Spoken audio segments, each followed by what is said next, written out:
ಕೆಪಿಎಸ್ಸಿಯ KAS ಪರೀಕ್ಷೆಯಲ್ಲಿ ಈ ಬಾರಿಯೂ ಗೋಲ್ಮಾಲ್ ಆಯ್ತಾ?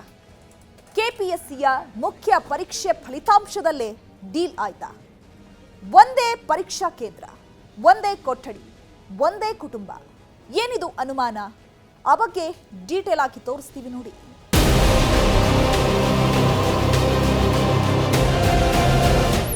ಇಂಪಾಸಿಬಲ್, ಚಾನ್ಸೇ ಇಲ್ಲ, ಹೀಗಾಗೋಕೆ ಸಾಧ್ಯವೇ ಇಲ್ಲ, ಹಾಗಂತ ಅಂದುಕೊಂಡಿರೋದೆಲ್ಲ ಗಿಲ್ದಿ ಸಾಧ್ಯವಂತೆ. ಏನಾಗೋದೇ ಇಲ್ಲ ಅಂತ ನಾವು ಅಂದ್ಕೋತೀವೋ ಅದೆಲ್ಲ ಗಿಲ್ದಿ ನಡೆಯುತ್ತಂತೆ. ಇಲ್ಲಿ ಆಗಾಗ ಅಚ್ಚರಿ ನಡೆಯುತ್ತೆ.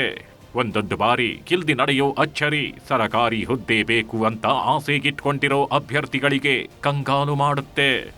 ಈಗ ಅದೇ ರೀತಿಯ ಅಚ್ಚರಿಯನ್ನ ಸೃಷ್ಟಿಸಿದೆ ಕರ್ನಾಟಕ ಲೋಕಸೇವಾ ಆಯೋಗ, ಅಂದರೆ ಕೆಪಿಎಸ್ಸಿ. ಹೌದು, ಕೆಪಿಎಸ್ಸಿ ನಡೆಸಿರೋ ಒಂದು ಪರೀಕ್ಷೆಯಲ್ಲದೆ ದೇಶದಲ್ಲೇ ನಡೆಯದ ಒಂದು ಕೌತುಕ ನಡೆದು ಹೋಗಿದೆ.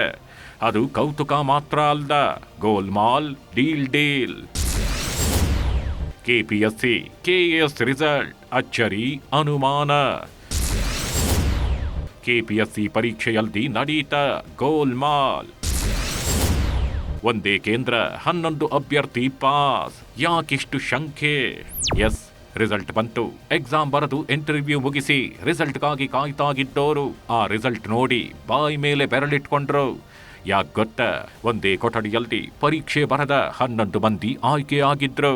ಸೀರಿಯಲ್ ನಂಬರ್ ರೀತಿ ಸೆಲೆಕ್ಷನ್ ಆಗಿತ್ತು.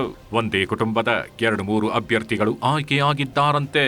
ಇದು ಬೇರೆ ಅಭ್ಯರ್ಥಿಗಳ ಕೆಂಗಣ್ಣಿಗೆ ಕಾರಣವಾಯಿತು. ಕೆಪಿಎಸ್ಸಿಯಲ್ಲಿ ನಡೆದಿದೆ ಎನ್ನಲಾದ ಅಕ್ರಮದ ವಿರುದ್ಧ ನ್ಯೂಸ್ 18 ವಿಸ್ತೃತ ವರದಿ ಪ್ರಸಾರ ಮಾಡಿತು.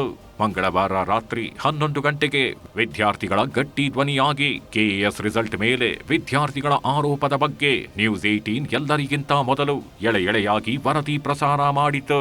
ವಿದ್ಯಾರ್ಥಿಗಳ ಪರ ಧ್ವನಿಗೆತ್ತಿತ್ತು. ನ್ಯೂಸ್ 18 ವರದಿ ಈಗ ಬಿಗ್ ಇಂಪ್ಯಾಕ್ಟ್ ಆಗಿದ್ದು ಕೆಪಿಎಸ್ಸಿ ಕಾರ್ಯದರ್ಶಿಗೆ ವಿದ್ಯಾರ್ಥಿಗಳ ಆರೋಪದ ಬಗ್ಗೆ ಸರ್ಕಾರದ ಮುಖ್ಯ ಕಾರ್ಯದರ್ಶಿ ಶಾಲಿನಿ ರಜನೀಶ್ ವರದಿ ಕೇಳಿದ್ದಾರೆ. ಎಕ್ಸಾಮ್ಸ್ ಅಲ್ಲಿ ಸೀರಿಯಲ್ ನಂಬರ್ 1, 2, 3 ಕಂಟಿನ್ಯೂಸ್ ಆಗಿ ಸುಮಾರು 10-15 ಜನ ಒಂದೇ ಕ್ಲಾಸ್ ರೂಮ್ ಅಲ್ಲಿ ಇದರಲ್ಲಿ ಸೀರಿಯಲ್ ನಂಬರ್ ಅಲ್ಲಿ ಸೆಲೆಕ್ಟ್ ಆಗಿರೋಂಥದ್ದು ನಾವು ನೋಡಬಹುದು. ಆ ರೀತಿ ಲಿಸ್ಟ್ ಇದೆ ಇದು. ಮತ್ತೆ ಒಂದೇ ಫ್ಯಾಮಿಲಿಯಲ್ಲಿ 2-3 ಜನ ಅಕ್ಕ ತಂಗಿ, ಅಣ್ಣ ತಮ್ಮ ಈ ತರ ಸೆಲೆಕ್ಟ್ ಆಗಿರೋಂಥದ್ದು ನೋಡಬಹುದು. ಕೆಪಿಎಸ್ಸಿ ಅಕ್ರಮದ ಬಗ್ಗೆ ಕೆಪಿಎಸ್ಸಿ ಅಭ್ಯರ್ಥಿಗಳಿಂದಲೇ ಎಕ್ಸ್ ಮೂಲಕ ಪ್ರಧಾನಿಗೆ ದೂರು ನೀಡಿದ್ದಾರೆ. ಸಿಎಂ ಸಿದ್ದರಾಮಯ್ಯನವರಿಗೂ ಎಕ್ಸ್ನಲ್ಲಿ ಟ್ಯಾಗ್ ಮಾಡಿ ಪೋಸ್ಟ್ ಮಾಡಿದ್ದಾರೆ. ರಾಜ್ಯಪಾಲರಿಗೂ ಪತ್ರ ಬರೆಯಲು ಅಭ್ಯರ್ಥಿಗಳು ಮುಂದಾಗಿದ್ದು ಸಿಬಿಐ ತನಿಖೆ ಮಾಡಬೇಕು, ಹೊಸ ನೋಟಿಫಿಕೇಶನ್ ಆಗಬಾರದು ಎಂದು ಪಟ್ಟು ಹಿಡಿದಿದ್ದಾರೆ. ಮುಂದಿನ ದಿನಗಳಲ್ಲಿ ಉಗ್ರ ಹೋರಾಟಕ್ಕೆ ತಯಾರಿ ನಡೆಸಿದ್ದಾರೆ. ಇನ್ನು ಈ ಬೆಳವಣಿಗೆಗೆ ಮಾಜಿ ಪೊಲೀಸ್ ಕಮಿಷನರ್ ಕಳವಳ ವ್ಯಕ್ತಪಡಿಸಿದ್ದು ಆಕ್ರೋಶ ಹೊರಹಾಕಿದ್ದಾರೆ. ಅವ್ರಿಗೆ ಹಾಕೊಳ್ತೀರಿ ನೀವು, ಮತ್ತೆ ಯಾರಿಗೋ ಒಂದು ರಿವಾರ್ಡ್ ಕೊಡಬೇಕು, ಒಂದು ದುಡ್ಡು ಕೊಡ್ಕೊಳಕ್ಕೆ ಮಾಡ್ಕೊಳ್ಳಿ ನೀವು, ಅಥವಾ ಲೀಕ್ಔಟ್ ಮಾಡ್ಕೊಳ್ಳಿ ಅಂತ ಅವ್ರಿಗೆ ನೀವು ಹಾಕೋವಾಗ ಮತ್ತೆ ಅಲ್ಲಿರೋ ಸ್ಟಾಫ್ ಎಲ್ಲ ಇದೆಲ್ಲ ಮೋಸ್ಟ್ ಡಿಮೊರಲೈಸ್, ಅವ್ರಿಗೆ ಗೊತ್ತಿದೆ ಭ್ರಷ್ಟ ಜಾಗ ಅಂತ. ಸೊ ಅವ್ರು ಒಬ್ಬರನ್ನ ಅಟೆಂಡರಿಂದ ಹಿಡಿದು ಮೇಲ್ಗಡೆ ತನಕ ಎಲ್ಲರೂ ಏನಾದರೂ ಒಂದು ದುಡ್ಡು ಹೊಡಿಬೇಕು ಅನ್ನೋ ಅದರಲ್ಲೇ ಒಂದು ಸ್ಕೆಚ್ ಹಾಕೋದು. ಕೆಪಿಎಸ್ಸಿ ನೇಮಕಾತಿ ಬಗ್ಗೆ ಗೃಹ ಸಚಿವ ಪರಮೇಶ್ವರ್ ಪ್ರತಿಕ್ರಿಯೆ ನೀಡಿದ್ದು, ಕೆಪಿಎಸ್ಸಿ ಬಗ್ಗೆ ಹಲವು ವರ್ಷದಿಂದ ದೂರು ಬರ್ತಿವೆ, ನಾವು ಸರಿಪಡಿಸುವ ಕೆಲಸ ಮಾಡ್ತಿದ್ದೇವೆ, ಅನೇಕ ಅಭ್ಯರ್ಥಿಗಳನ್ನ ನಾವು ಬದಲಾಯಿಸಿದ್ದೇವೆ. ಈ ರೀತಿ ಆಗ್ತಿದೆ ಅಂದ್ರೆ ಯಾರಾದರೂ ಹೊಣೆ ಹೊರಬೇಕು. ನೇಮಕಾತಿಯು ನ್ಯಾಯಯುತವಾಗಿ ಆಗಬೇಕು. 56,000 ಜನರ ನೇಮಕಾತಿ ಮಾಡಲು ಹೊರಟಿದ್ದೇವೆ. ಈ ನೇಮಕಾತಿಯಲ್ಲದೆ ಕೆಲವು ಕೆಇಎಗೆ ಹೋಗುತ್ತೆ, ಕೆಲವು ಕೆಪಿಎಸ್ಸಿಗೆ ಬರುತ್ತೆ. ಯಾವುದೇ ಗೊಂದಲ ಆಗದೆ ನೇಮಕಾತಿ ಆಗಬೇಕು ಅಂತಂದ್ರು.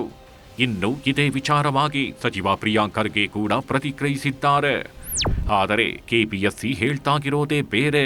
ನ್ಯೂಸ್ 18ಗೆ ಕೆಪಿಎಸ್ಸಿ ಕಾರ್ಯದರ್ಶಿ ಜ್ಯೋತಿ ಸ್ಪಷ್ಟನೆ ನೀಡಿದ್ದು, ಕೆಪಿಎಸ್ಸಿ ಪರೀಕ್ಷೆಯಲ್ಲಿ ಯಾವುದೇ ಅಕ್ರಮ ಆಗಿಲ್ಲ, ಪರೀಕ್ಷೆ ಪಾರದರ್ಶಕವಾಗಿ ನಡೆದಿದೆ. ಒಂದೇ ಕೊಠಡಿಯಲ್ಲಿ 11 ಜನ ಪಾಸ್ ಆಗಿರೋ ಪ್ರಕರಣ ಇದಾಗಿದ್ದು ಈಗಾಗಲೇ ಸಿಸಿಟಿವಿ ಪರಿಶೀಲನೆ ಮಾಡಲಾಗಿದೆ. ಅನುಮಾನಾಸ್ಪದ ರೀತಿ ಕಂಡು ಬಂದಿಲ್ಲ ಎಂದಿದ್ದಾರೆ. ಒಂದೇ ರೂಮ್ನಲ್ಲಿರುವಂಥ ತುಂಬ ಜನ ಪಾಸ್ ಆಗಿದ್ದಾರೆ ಅನ್ನುವಂಥದ್ದು ಒಂದು. ಅದರಲ್ಲಿ ಒಬ್ಬರು ಯಾರೋ ಹೇಳ್ತಾ ಇದ್ರು ಒಂದೇ ರೂಮ್ನಲ್ಲಿರೋ 15 ಜನ ಪಾಸ್ ಆಗಿದ್ದಾರೆ, ಹೇಗೆ ಸಾಧ್ಯ ಅಂತ. ಸೊ ಹೌದು, ಫಸ್ಟ್ ನೋಡಿದ ತಕ್ಷಣ ಅದಂಗೆ ಅನಿಸುತ್ತೆ, ಅದು ಹೆಂಗೆ ಒಂದೇ ರೂಮ್ನಲ್ಲಿ ಇರುವಂಥವ್ರು ಅಷ್ಟೊಂದು ಜನ ಪಾಸ್ ಆಗಲಿಕ್ಕೆ ಸಾಧ್ಯ. ಸೊ ಒಂದು ರೂಮ್ನಲ್ಲಿ 24 ಜನ ಇರ್ತಾರೆ ಯೂಶ್ವಲಿ. ಪ್ರತಿ ಸೆಂಟರ್ಗೆ ನಾವು ಮಾಡೋವಂಥದ್ದು ಅದೇ ರೀತಿ ರೂಮ್ಗೆ.